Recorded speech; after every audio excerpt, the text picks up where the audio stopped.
고령화 시대에 접어든 우리나라의 인구는 이제 900만 명을 향해 달려가는 중입니다. 10년 뒤에는 2배까지 치솟는다는데 스스로 돌보지 못하는 어르신들은 슬슬 요양원에 들어가곤 합니다. 오늘은 요양원에서 근무하시는 요양보호사님이 근무 중에 듣게 된 어르신의 사연으로 시작하려고 합니다. 어르신에게는 아들과 딸이 하나씩 슬하에 있다는데요. 자식들로부터 통 연락이 없고 하루가 멀다 하고 재산을 일찍 증여하지 말라는 소리를 하셔서 조금 자세히 물었는데 충격적인 사연을 알게 됐다고 합니다. 무슨 일이 있었던 걸까요? 요양원에서 일하다 보면 많은 사람을 만나곤 합니다. 물심양면으로 어르신을 보살피는 자식이 보이는가 하면 밤낮 없이 찾아와 말동물 해주는 자식이 있어요. 저 자신이 그리 좋은 딸이 아니라는 생각이 들게끔 하는 자식 말이에요. 그 중에는 자식이 있는데도 전혀 찾아오지 않는다고 하소연하는 어르신도 있지만 자식이 찾아오지 않아도 아무런 말도 하지 않는 어르신도 있습니다. 어제는 지나가는 말로 이렇게 물어보았답니다. 어르신 자식들은 설날인데 뭐하고 지낸대요? 어르신은 말합니다. 자식 키워봤자 다 쓸모없어요. 재산만 가로채기 바쁘고. 저는 의아했습니다. 어르신은 재산이 별로 없거든요. 가로챌 재산도 있을 리 없었습니다. 정부 지원으로 요양원에 들어오셨다고 알고 있거든요. 부끄럽지만 저희 요양원은 썩 훌륭한 곳이 아닙니다. 화장실만 가도 곰팡이가 득실거리고 갈라진 벽이 사방에 있어요. 게을러서 청소를 안 한 거 아니냐고요. 열심히 하면 문제를 해결할 수 있는 거 아니냐고요. 제가 일하는 모습을 보면 생각이 달라지실 거예요. 애초에 인력이 별로 없어요. 식사 때만 되면 전쟁터를 방불케 합니다. 자세히 말하면 한도 끝도 없습니다. 아무튼 저는 어르신의 말씀이 이해되지 않았어요.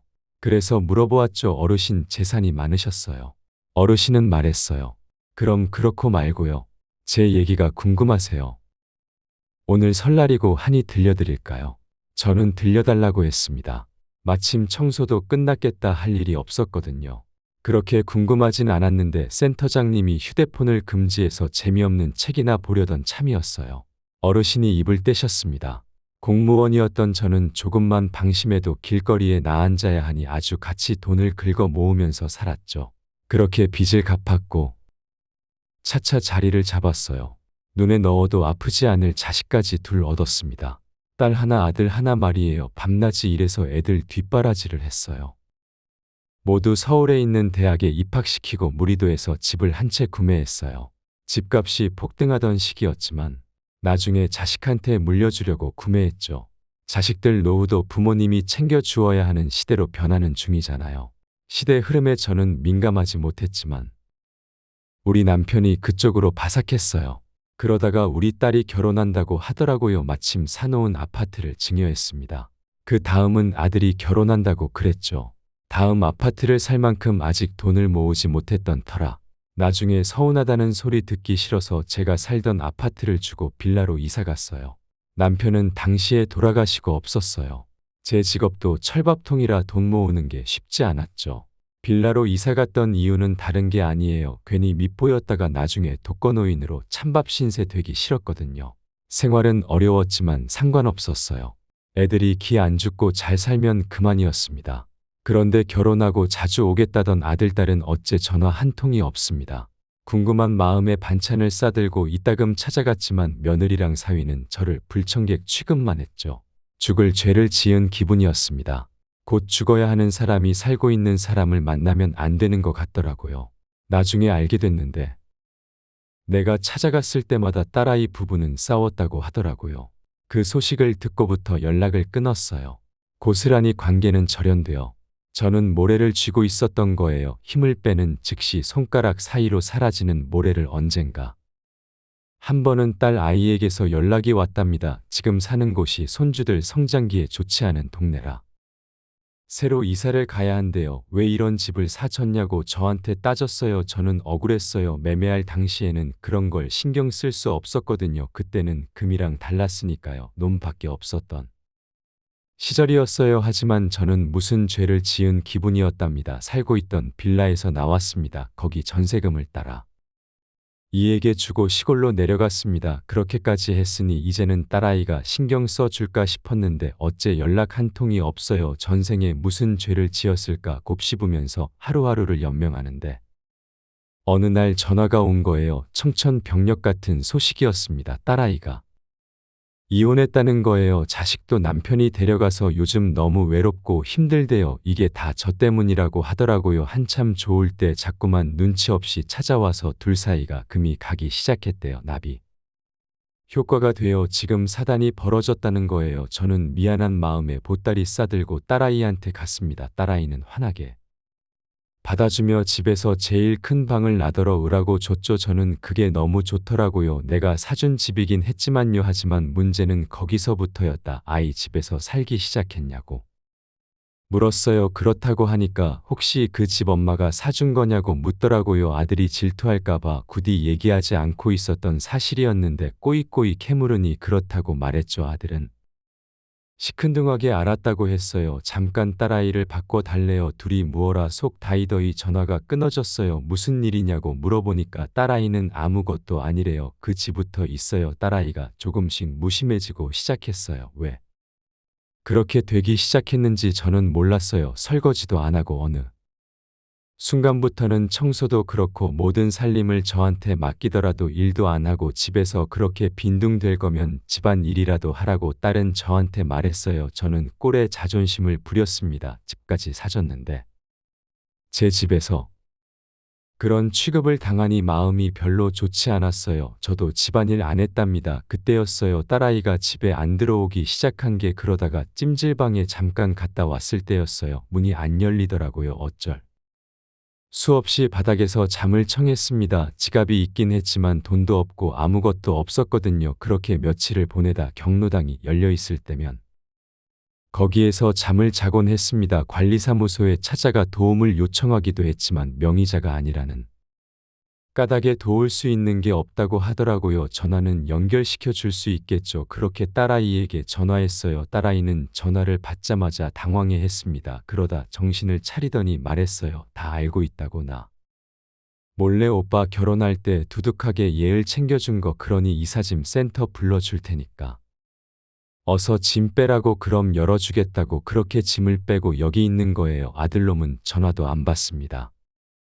이제 아시겠어요. 왜 재산을 주지 말라고 했는지. 사연 속 할머니의 이야기는 요즘 비비지하게 일어나는 불효 소식 중 하나 같아요. 그런데 이런 비인간적이고 비도덕적인 얘기는 처음인 것 같아요. 도의적인 부분뿐 아니라 법적인 의무까지 저버린 것 같습니다. 법을 위반하고 있어요. 이러면 존속이 죄로 령을 받을 수 있답니다. 부모님이 고소하게 하면 말이죠. 그런데 저렇게 착한 어르신이 과연 고소할 수 있을까요? 부모님 마음은 똑같아요. 자식에게 방해되지 않으려고 해요. 다들 요양원에 가기 싫고 건강하고 싶어 해요. 요즘은 먹고 살기 힘들어지면서 있지. 이런 불효막심한 사례가 우후죽순으로 나오는 듯합니다. 그러니 아무리 믿음직스러운 자식이어도 재산을 몽땅 주면 큰 코 다치는 법입니다. 빈털터리가 된 부모 앞에서 낯빛을 바꾸고 돌아보는 자식이 아주 많아요. 톨스토이는 말했습니다. 자식에게 세상을 주지 마라. 그 순간 세상을 잃을 것이다. 두 자식에게 배신당한 여왕은 춥고 배고픈 노후를 보냈다. 평생 모은 재산은 죽기 직전에도 품고 죽어라. 열길 물속은 알아도 사람 속은 알 수 없는 것 같습니다. 우리는 톨스토이의 말을 유념해야 해요. 재산을 몽땅 주고 널 믿었는데 어떻게 그럴 수 있냐고 뒤늦게 말해봤자 변하는 건 없으니까요. 그래도 재산을 물려주고자 하는 분은 그 시기를 적당히 조율해서 천천히 오랫동안 주어야 합니다. 자식에게 올인하다 현대판 고려장을 당하는 일은 없어야 해요. 박미자 할머니는 40대부터 뇌경색으로 거동이 불편하셨는데 그렇게 50대부터는 휠체어를 타게 됐다고 합니다. 워낙에 활달하고 긍정적이신 분이라 전동 휠체어로 온 동네를 하루가 멀다 하고 누비 와중에 휠체어가 뒤집어졌다. 발가락이 연속으로 3개가 골절됐다. 그때부터 거동이 부담스러워졌다. 요양병원에 몇 달간 치료를 받으시게 됐는데 그때 가장 힘든 경험을 체험했다고 합니다. 살기 위해 진료를 받으면서도 계속해서 죽고 싶다는 생각을 했다는데요. 무엇이 가장 들었는지 들어볼까요? 요양병원에 처음 들어갔을 때 가장 놀랐던 건 혼자 화장실에 갈 수 없다는 거였어요. 잘못하면 낙상할 수 있기 때문이었죠. 모두들 기적 위에 볼일을 봅니다. 그러니 대변을 보고 나서도 한참을 차고 있어야 해요. 1시간 가까이 저희 대변을 음미해야 한답니다. 물컹물컹하다 감은 땀과 지독하게도 구분이 어려워요. 엉덩이는 금방 짓물러 있고 욕창 생겼습니다. 물을 안 줘서인 걸까요? 저는 소시적부터 물 먹는 하하라 별명이 붙었을 정도로 물을 많이 마셨는데요. 여기서는 소변을 자주 보면 기저귀를 가는데 불편해진다. 물을 거의 주지 않으니 선인장이 따로 없더라고요. 온몸은 거의 항상 찐득해서 없어 제대로 씻지도 못합니다. 좀 가치가 달라고 하면 물수건을 던져주며 건투를 빈다고 말하곤 해요. 식사할 때면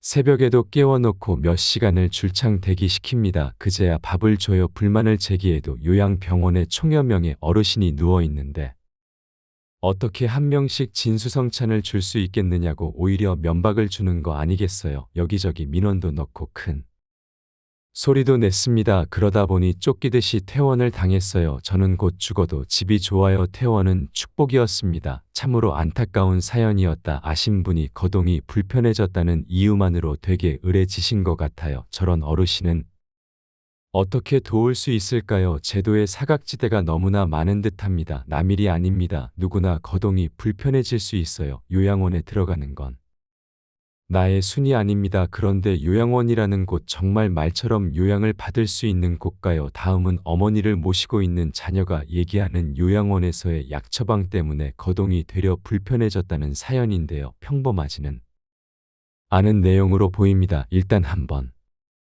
들어볼게요. 사회복지사님이 전화하셨어요. 요양원에 점검차 왔는데 어머님이 걷는 걸 어려워한다고 하더라고요. 저희 엄마는 약 1년 정도 요양원에서 생활하고 계십니다. 입소 초기에는 적응하지 못하셨지만 시간이 흐르면서 적응하는지 연락이 차차해바라기 씨 자녀분 오셨군요. 매번 같은 어조와 음색 통화가 연결되지 않을 때마다 들리곤 하는 저 목소리는 영 적응이 안 됩니다. 가벼운 목내 끝으로 건물에 들어가니 엄마가 누워 있어요. 몸을 일으켜 세우니 절뚝이다. 그요 순간 정신이 아득해졌다. 그러 뭔가 찜찜해서 한참을 추궁하니 알 수 있었습니다. 요양원에서 자체적으로 독한 약을 처방했다는 거예요. 원래 엄마 치매 약은 제가 전해줘요. 대부분의 병원은 대리 처방을 거절하지만 수년간 처방받다 보니 일구어낸 성과가 있었어요. 그렇게 원리의 엄마한테 약을 갖다 줬어요. 요양원에서 전화가 오면 는 항상 갖다 줬습니다. 그런데 이번에는 연락도 없이 자체적으로 약을 투약시킨 겁니다. 저는 황당했어요. 엄마는 사소한 약에도 부작용을 일으켜서 신경 써 주어야 하는 사람이거든요. 화가 솟구쳐 가까스로 억눌렀다. 1년 365일 데리고 있는 사람들이잖아요. 침착하게 물었어요. 어째서 자체적으로 처방했어요?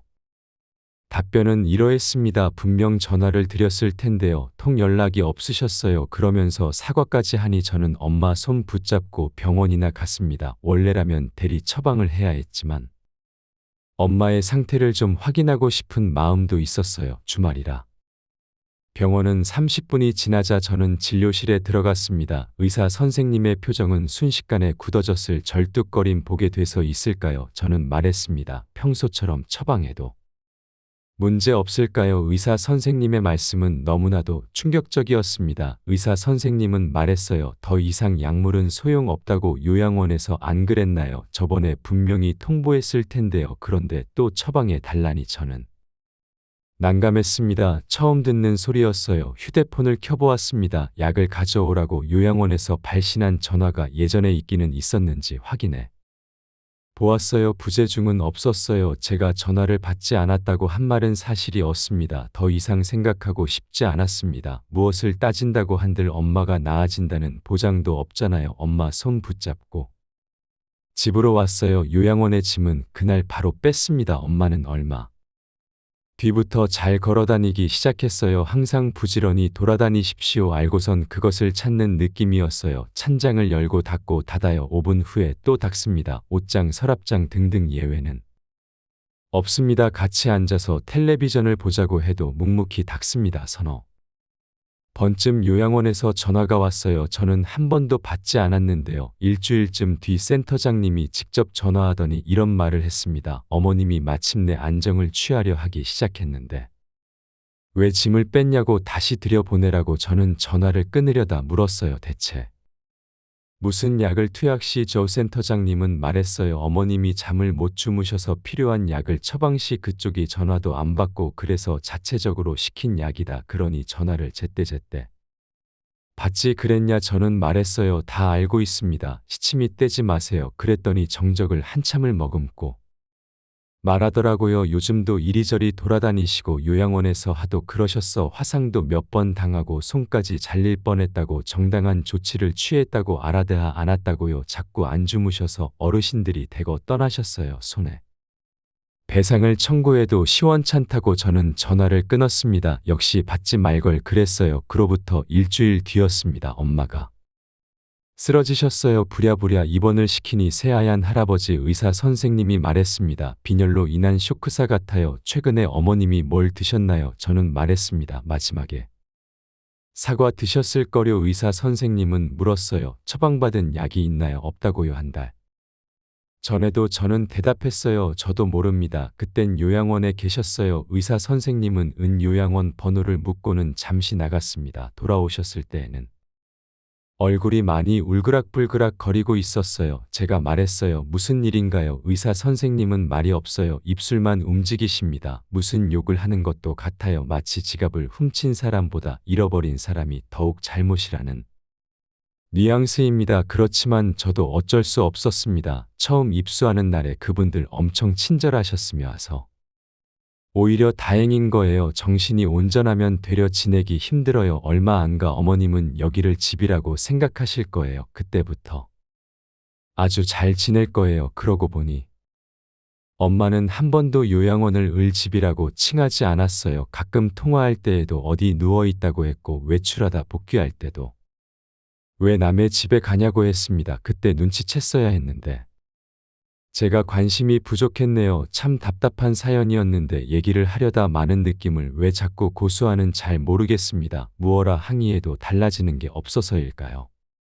그 요양원은 대체 뭐 하는 데일까? 악질 의료시설은 어르신을 수월하게 관리하려고 마약성 진통제를 쓴다던데 그 소문이 사실이라면 너무도 무서울 것 같습니다. 안락한 노후가 불편하면 안 될 거예요. 요양원은 웬만하면 지인의 추천으로 선택하는 게 좋습니다. 오늘의 이야기는 여기까지입니다. 영상의 느낌을 댓글로 남겨주시고 구독을 해주시면 더욱 도움되는 영상으로 돌아오도록 하겠습니다.